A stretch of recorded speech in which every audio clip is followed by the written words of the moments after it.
Welcome to Read This. I am your host, Alice James, and today we have Dr. Joanna Jenkins, the author or contributing author to the book Insecure, Awkward, and Winning. What a remarkable title. Welcome, Dr. Jenkins. How are you? Thank you. I'm well. I'm happy to be here. Thank you. Yes. But as I said, I love the title of the book. Before we jump into the book and your TED Talk and all the amazing things that you're doing, I would love for you to give the audience a little bit about yourself. Well, I will say that this is just a snapshot. I'm naturally collaborative and I love, working with folks. And I feel like there are always like new dimensions to learn about people and new things that constantly emerge. But if I would just to take a bit to share about myself, born and raised in Philadelphia, which I think is huge because I was born in a space where we just have a lot of culture, a lot of arts, a lot of community, and an understanding, like an inherent understanding of like democracy and inclusion. There are a lot of cultures here. So I grew up just being surrounded by people who were very proud to be who they were and very proud to bring all of the dynamic intricacies about their culture to a larger conversation. So I also attended Howard University, was on faculty at Howard University, worked in the advertising industry for many years as an art director, creative director. And I bring a lot of those perspectives, those skills, those framework, that theory into the work that I do now.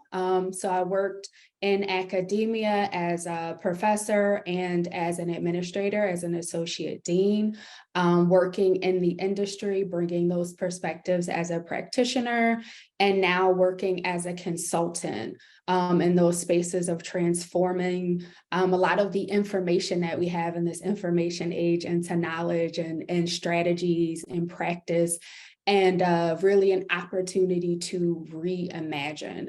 I'm really passionate about corporate social responsibility. I'm really passionate about ESG, and I'm really passionate about using advertising, using entertainment, using media as a catalyst for transformation within individuals, our relationships, and within society. Let me just ask you really quick to say what ESG is. Environmental, social, and governance. So when we look at corporations, we look at, it's a very interesting time right now. I feel like it always is, but this is something very historical about the time that we're at right now. And we see a lot of trends and forecasts amongst younger consumer groups, amongst very influential consumer groups, and just generally within our audiences where people are demanding and wanting more ethical practices and procedures. And so in this age of transparency and information, it becomes an opportunity to really work and collaborate with businesses, work with brands, work with agencies to make sure that we are creating ethical products, that we have an ethical workplace, that we have a healthy understanding of philanthropy, and that we're contributing to our environment in ways that sustain our climate, our world.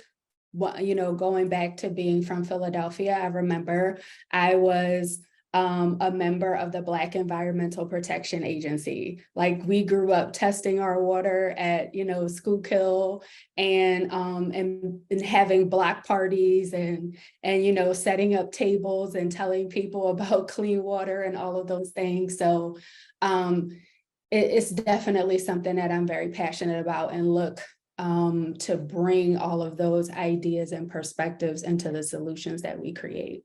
Wow, I appreciate that.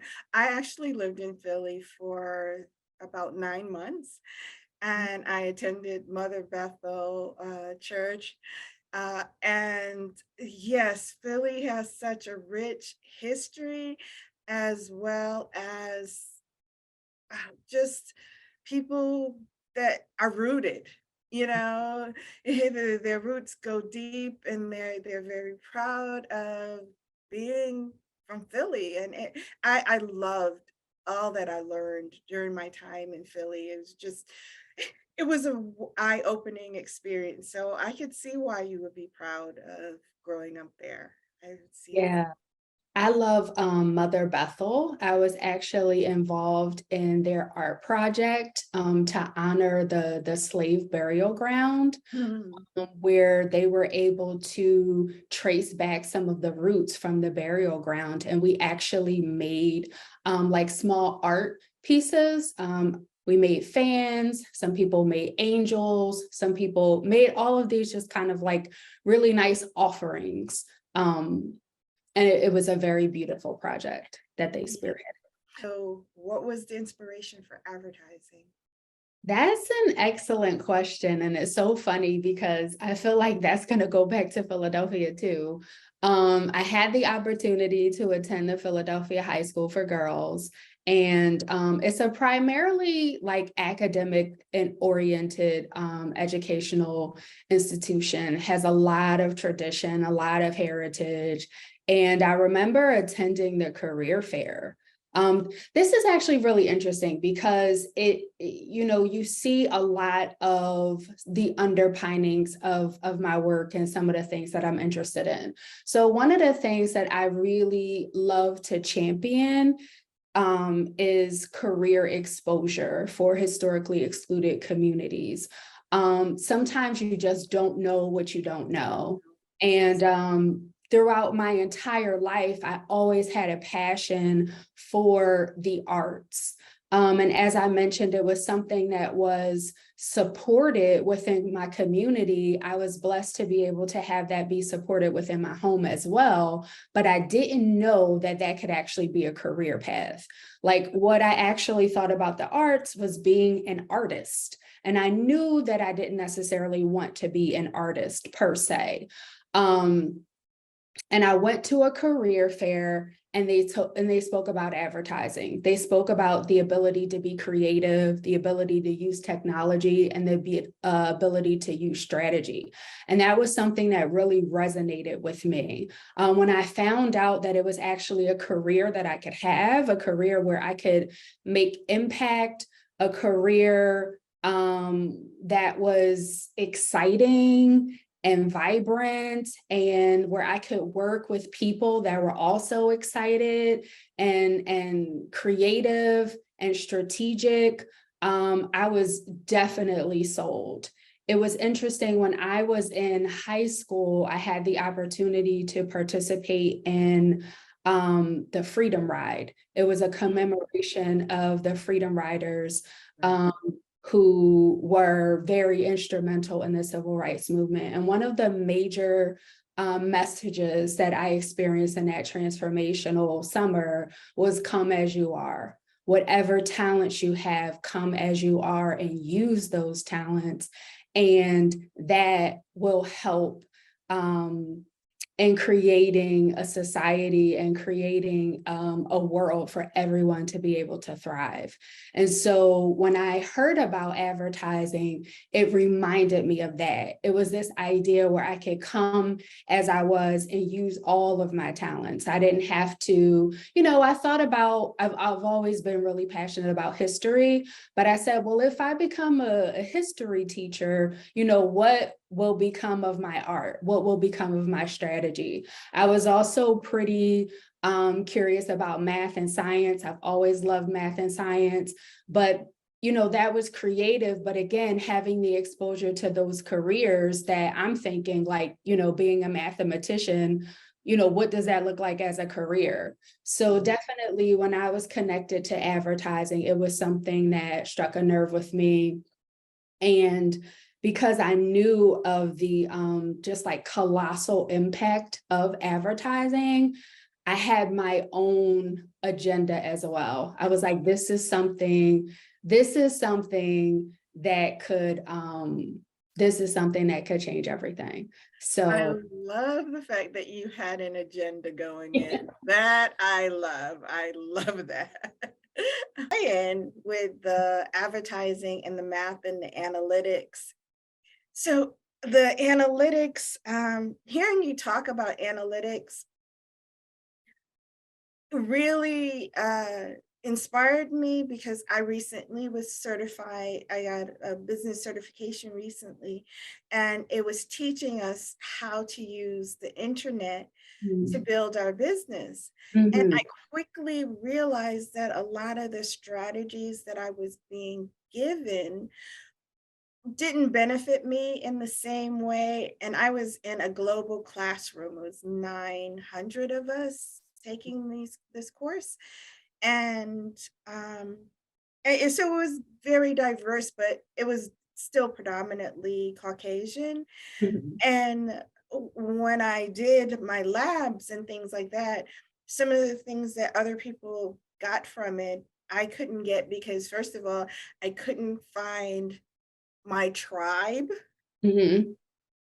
to connect with to promote their information, because you're like, oh, find a topic and promote that topic, and I'm like, well, I'm not promoting the Kardashians.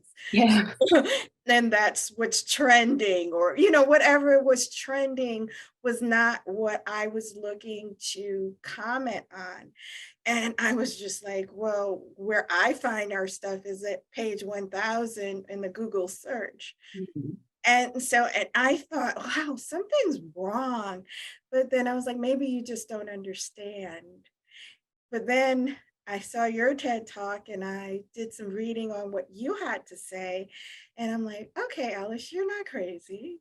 So I became deeply interested in how you began to wrap your mind around what was going on.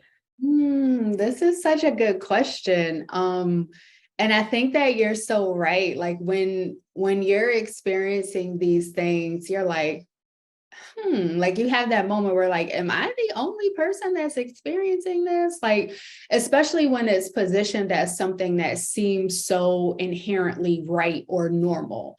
That's one thing that I know about advertising is that it contributes to our ideals of what is normal. And what's normal for one person is not normal for everyone.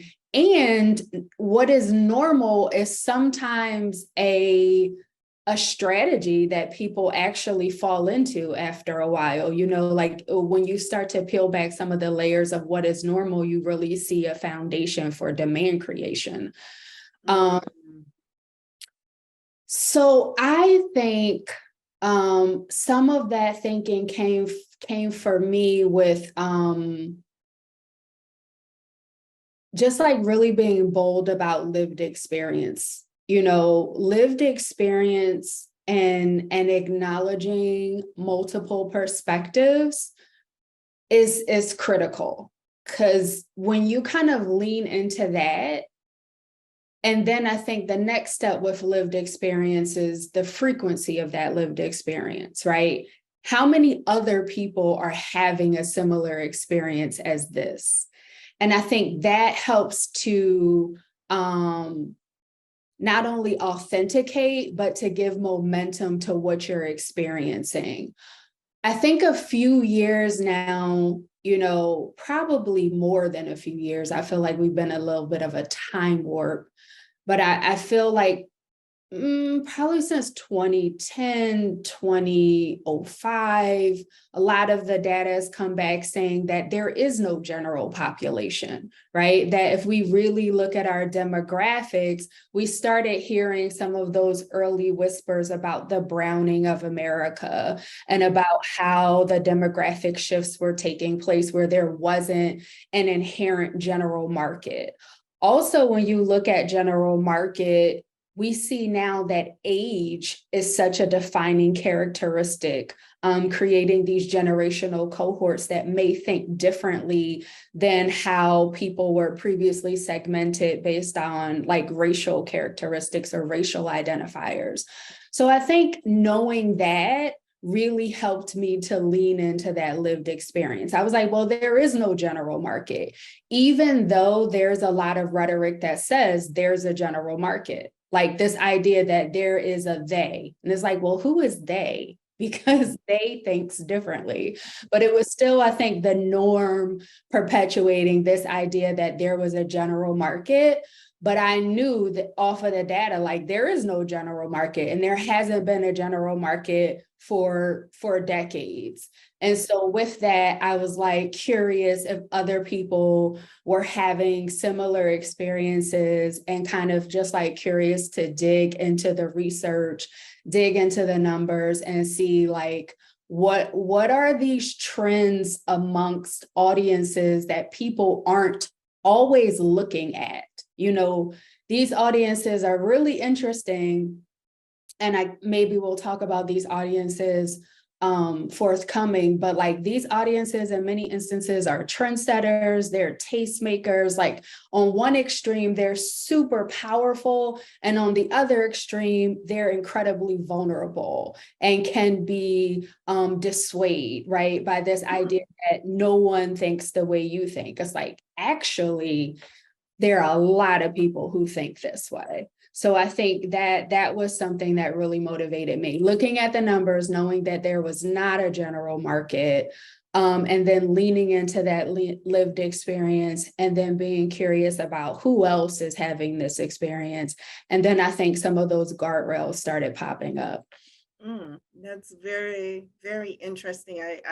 There's just so much there that I would love to unpack. So the name of the book is Insecure, Awkward, and Winning. Mhm. Can you tie that together a little bit for me? The title specifically, or Or the title, your research, advertising. well, I will say that so this book, I would say this creative project was definitely something that came about through like love for like Black scholarship and collaboration. Really being in this space of living like your values. And some of my friends and I, we all like love research. We all love like pop culture. We love media. It's what we do, but it's also things that we enjoy. And I think that sometimes within these very hierarchical or like deeply entrenched academic spaces, there's sometimes preconceived notions about what should be studied, what's important, what's not important. And so this was an opportunity to create a space for people to have conversations about what they thought was important, an opportunity for us to empower ourselves, empower people who wanted to participate in the conversation. It was really a catalyst to have deeper, more meaningful conversations about specific issues that people found important. And it was a great opportunity to work with people that we were friends. And you know, a lot of times I hope that we get to have more spaces like that moving forward, but a lot of times it's, you know, these very segmented aspects of your personality. And this was an opportunity to really embrace and create a project that had a level of wholeness that allowed us to bring fun and research and collaboration and friendship. And we saw that mimicked in the work itself. Like Insecure, in many instances, depending on who you ask about it, this is a story about friendship. And so it was really interesting that we got together as friends and wanted to create this space to have a deeper conversation. We presented some work at a conference where we were all bringing together our different perspectives. Like I was talking about indistinguishable advertising and the impact of vulnerable audiences. Other people were talking about storytelling. Some people were talking about sexuality and identity. Some people were talking about gender. And when we brought together all of our experiences, we had this really deep and robust conversation. And then when we shared this conversation with the audience, they brought in their perspectives. It just really created this catalyst for provocative conversation. And we wanted to continue that so that it could deeply impact the public sphere as well as curriculum. Because a lot of times, even in terms of what gets studied, there's sometimes, that's a whole different story, right? Like you just there's a mold. There's a that. mold, and they've squashed everything into that mold. Trust Exactly. me. So like decolonizing curricula and even talking about things that are contemporary. And so it was really an opportunity to contribute to that as well. So framing it with like researchers, practitioners, influencers, media professionals, everyone bringing their perspectives into this space. Yeah, that makes a lot of sense. And one of the things that I like about the title is the fact that you can be insecure, you can be awkward, and you can still be winning. So that is a powerful statement in and of itself. That is huge. And that's an excellent point. I'm so glad that you brought that up. That's a catalyst for the conversation, for the book, and even so editing the book and also contributing to the book and framing the book, and wanting there to be that element of humanity, right? Because a lot of times when we talk about race and when we start to address racial conversations within media and all of the rhetoric that supports that regarding, private versus public, what Black people should be doing, as if, there's just there's a lot of that. When I say Black people, I'm saying that in that context of like racial conversations, because we know, to your point and to what the title echoes, is that there is humanity, there is diversity, there is beauty and power in that, and really deconstructing this monolithic perspective as if there is a Black people, when we see this myriad and beauty of resilience and dimension of humanity. And so that insecure, awkward, and winning is a play on that. And then also bringing in the technology, like we see insecure is lowercase. When we see winning, we see the pound in front of it, like speaking to the hashtag. And what's really important about that is being able to have that conversation about how the democratization of technology and this birth of two-way media communications really allowed more of the humanity to be able to be more easily perceived in the public. Help to break down a lot of those stereotypes. Right. Yes, that's what I get from what you're saying. Is like we are fed a one version of ourselves, and this has been a bone of contention for me for a very long time. Even now, where we have a lot of Black networks, it still feels like we have one vision of who we are. Yes. When I can change the channel and go to the History Channel and see history about other people, other nationalities, um, and other than just slavery, but there's History Channel, there's family channels, there you can see other people in love, you can see fathers and daughters, you can see a myriad of opportunity in others' lives, the fullness, the wholeness of other people's lives. But when it comes to us, there is seemingly the single Black mom, and the struggle is real, That's it. And it's not only that, we have that same tremendous amount of diversity. Mm-hmm. And the fact that you have the data to back it up it encourages me, because Um, like you said, quite often we feel like, am I the only person that thinks like this? Am I Yeah. the only person that's seeing this? Am I the only person that's upset about this? Mhm. And then when I see someone like you that says, no, no, no, there's data showing that there's an interest in this in other places. Mhm. So you had a very impactful TED Talk Mhm. about our power as consumers. Can we step into that a little bit and you can share what you wanted people to take away from? Oh, thank you. The TED Talk, I think the biggest takeaway for me, my desire, was corporate social responsibility. This idea that we can reimagine spaces to create more inclusion, and that it doesn't have to be either or, it can be both. You know, I'm hoping, in this reimagine, in fact, not hoping, I'm wanting to get to this space where we have this revolutionary change and this revolutionary shift. And in the road to that, we'll have this incremental shift, this incremental progress. And that's what I want people to take away from that small changes lead to big things.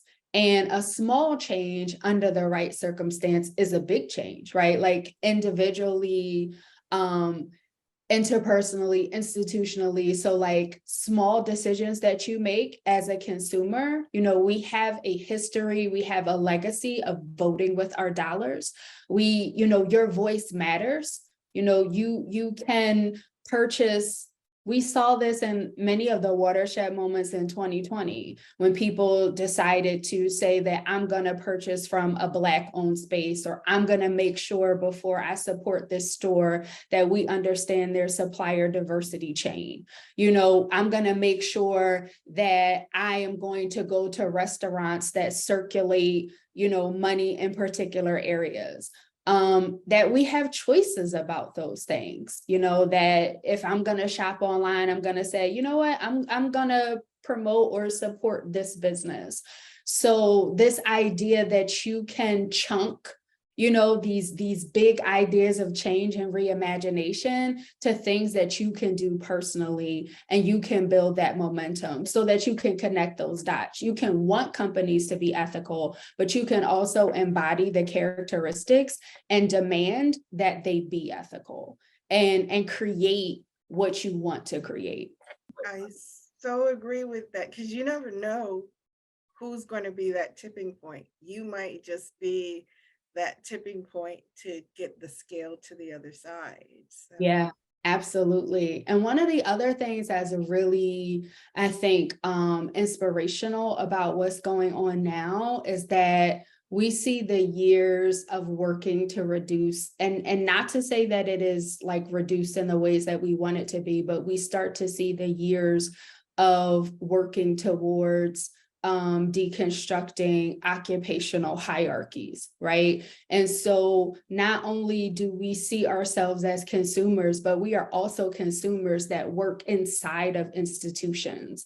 And so it's interesting because you have these internal and external forces at the same time that could be the tipping point that you're referring to. So like we may have, very powerful BRGs, like the business resource groups that work internally in an organization, or affinity groups that say, hey, we want to support this, or, chief diversity officers, or even just not even someone who has that title, but someone who is passionate about those ideas and those values. And they work within an institution and they see like, hey, there are some consumers that really want these initiatives, and they promote those agendas and those initiatives from the inside as well. And so that's something that's exciting, because we start to, with some transparency, we start to see how some of that change can evolve internally and externally working together.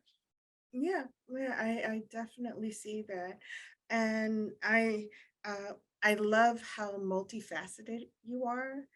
The arts and the analytics and the math, the whole thing, and that really appeals to me. I have an art background, and um, is sometimes in measuring and numbers, you quite often people don't really think about the math of it all, but Mhm. there is a lot of math in making clothes Mhm. that people don't really connect math to an artistic career.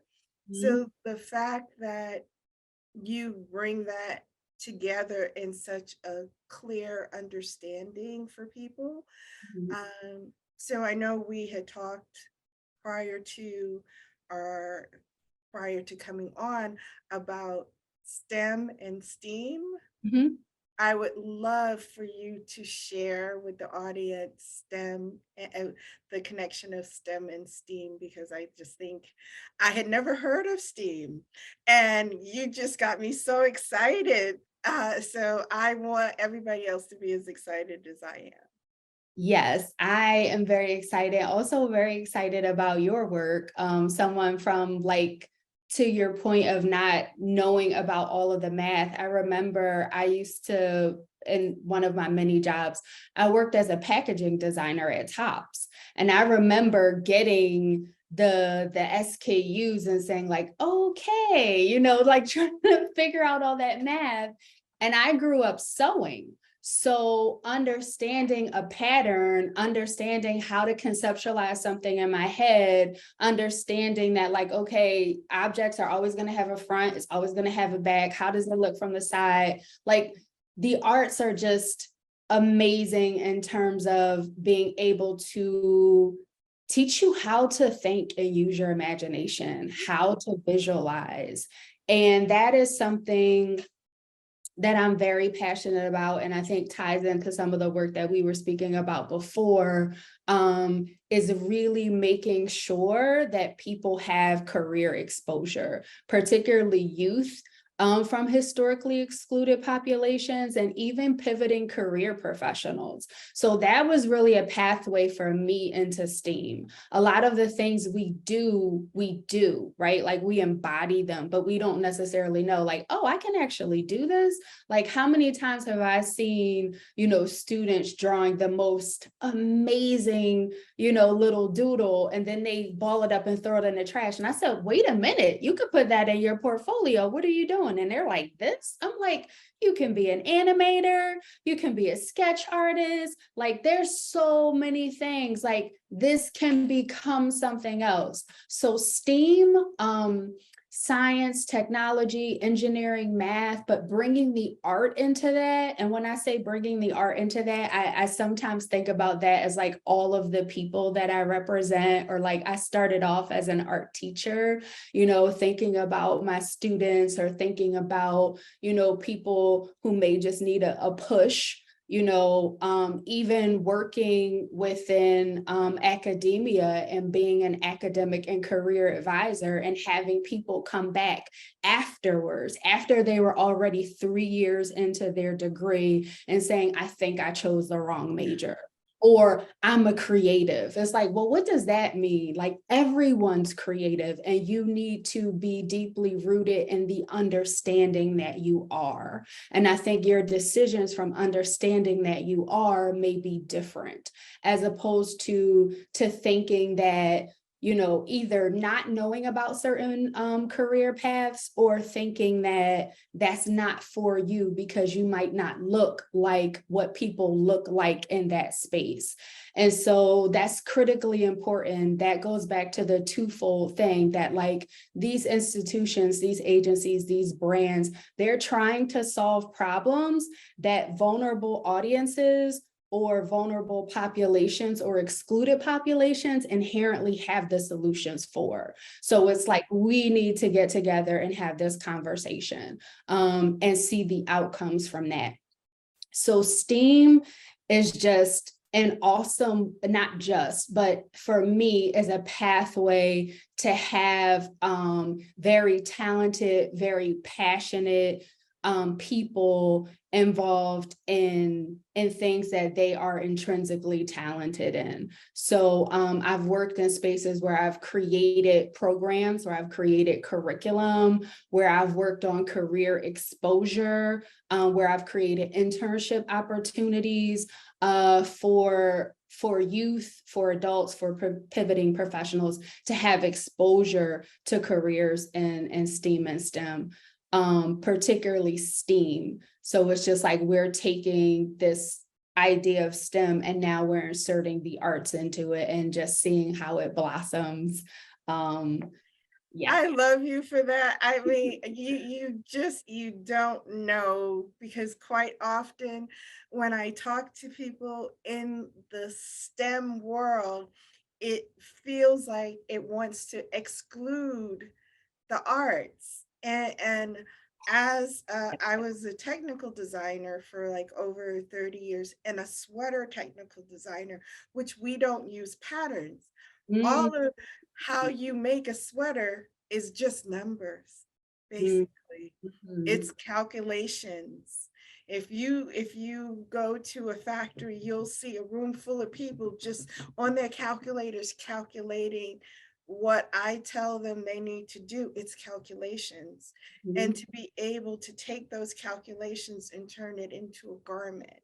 mm, And so if you know math, quite often people assume if you're in the arts, then that math aspect of it does not apply to you, which I know very strongly that's wrong, because even if you're a merchandiser, you're always, how was our sales? What caused this? What was year to date?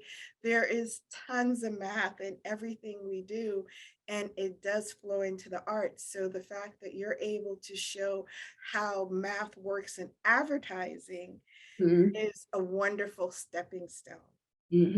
That's an excellent point. I mean, that goes back to what we were talking about before about stereotypes, right? And being interconnected. Like someone will look at you and say, you're a Black woman. Someone will look at you and say, you're an artist. Someone will say, you're a designer. But then someone will say, well, you can't be an artist or a designer because you're a Black woman. Mhm.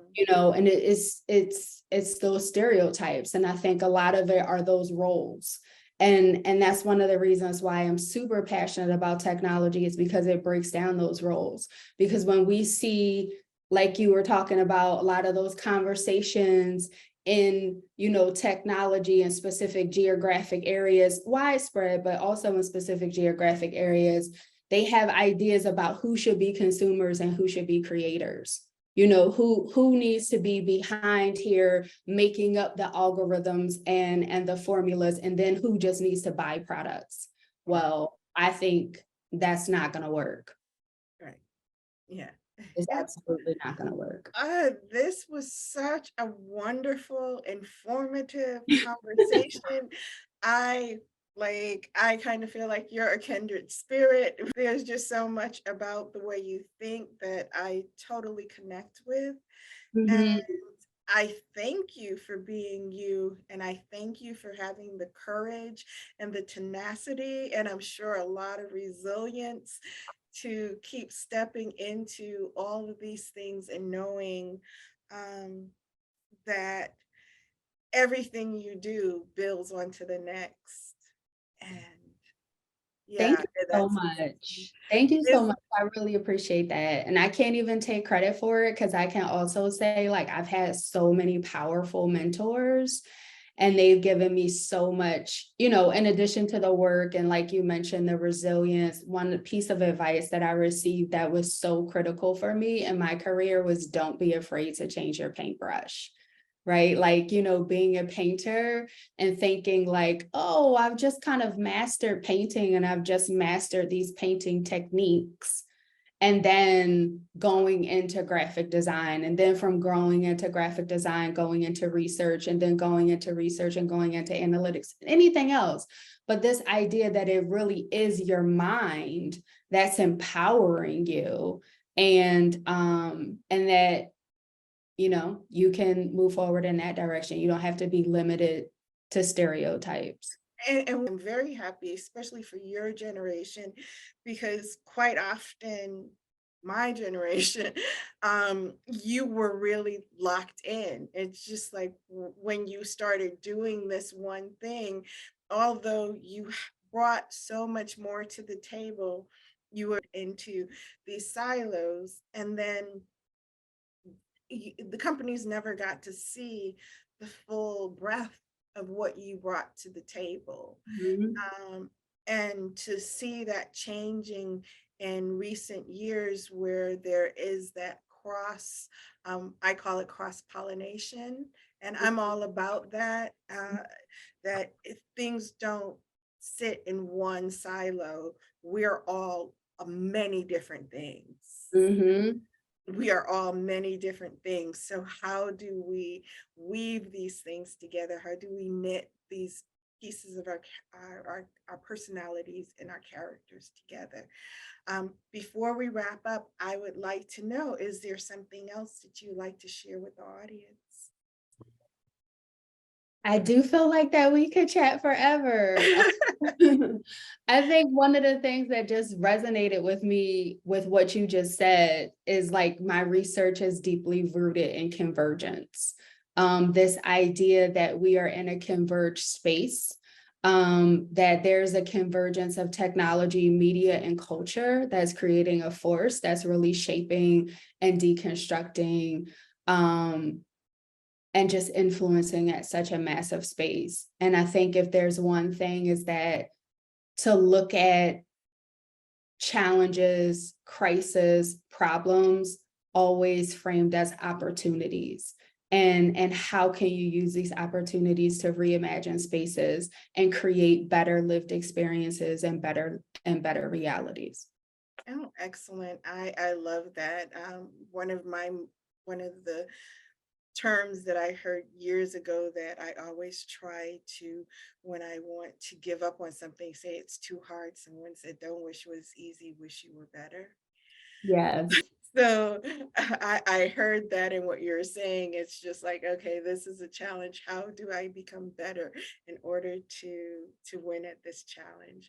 It is so amazing talking to you. I love Likewise. talking, Likewise. Thank you so much. It's been such an honor and pleasure chatting with you today. And I look Thank you for joining the conversation with Dr. Joanna Jenkins, the contributing author of Insecure, Awkward, and Winning. Please follow Dr. Jenkins' work because she is definitely one of the critical thinkers of our time. This has been Read This, Author's Corner, and I am your host, Alice James. Until next time.